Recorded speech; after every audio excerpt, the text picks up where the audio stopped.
నా ప్రాణానికి ప్రాణమైన తెలుగు ప్రేక్షక దేవుళ్ళందరికీ నమస్కారం. ఈరోజు నా జీవితంలో ఎంతో సంతోషకరమైన రోజు. భారత ప్రభుత్వం నాకు పద్మశ్రీ పురస్కారాన్ని ప్రకటించిందని తెలిసినప్పటి నుంచి నా కళ్ళు ఆనందంతో నిండిపోయాయి.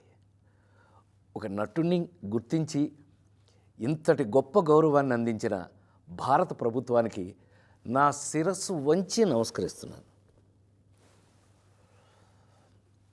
అలాగే నా పేరుని ఈ పురస్కారానికి సిఫార్సు చేసిన ఆంధ్రప్రదేశ్ ప్రభుత్వానికి, పెద్దలందరికీ నా ప్రత్యేక కృతజ్ఞతలు. కానీ నిజం చెప్పాలంటే ఈ అవార్డు నాది కాదు, మీది. 48 ఏళ్లుగా నన్ను ఒక నటుడిగా మాత్రమే కాకుండా మీ ఇంట్లో ఒక మనిషిగా, మీలో ఒకడిగా గుండెల్లో పెట్టుకుని చూసుకుంటున్నారు.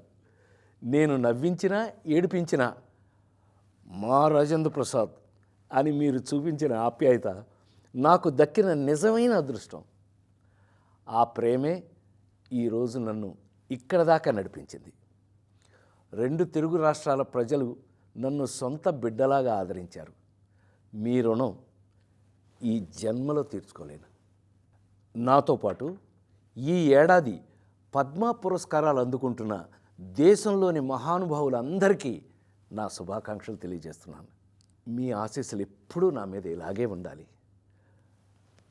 బ్రతికున్నంత వరకు సర్వదా మీ రాజేంద్ర ప్రసాద్.